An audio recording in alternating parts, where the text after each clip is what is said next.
దర్శకుడు త్రివిక్రమ్ శ్రీనివాస్ మరియు నటి పూనమ్ కౌర్ మధ్య వివాదం మళ్లీ తెరపైకి వచ్చింది. గతంలో ఇండస్ట్రీలో తన ఎదుగుదలపై కుట్రలు జరిగాయని పరోక్షంగా ఆరోపించిన పూనమ్ ఈసారి నేరుగా త్రివిక్రమ్ పేరును ప్రస్తావిస్తూ సంచలన వ్యాఖ్యలు చేసింది.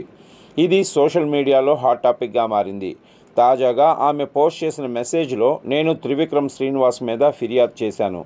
అతనికి ఉన్న రాజకీయ అండ వల్ల ఎవరూ పట్టించుకోవటం లేదు.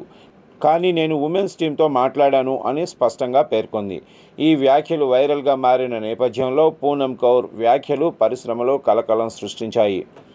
తన వద్ద ఆధారాలున్నాయంటూ ఝాన్సీతో జరిగిన సంభాషణల స్క్రీన్ షాట్లు కూడా పూనమ్ పబ్లిక్ చేసింది.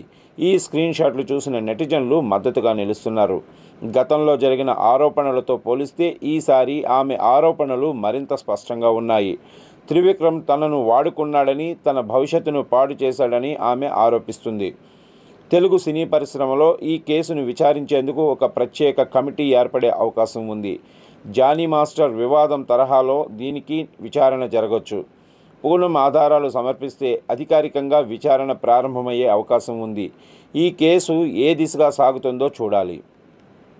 ఇది పూనమ్కు న్యాయం కలిగిస్తుందా, లేక ఇది మరో మౌనంగా ముగిసే ఘటనగా మిగిలిపోతుందా అనేది ఆసక్తికరమైన అంశం.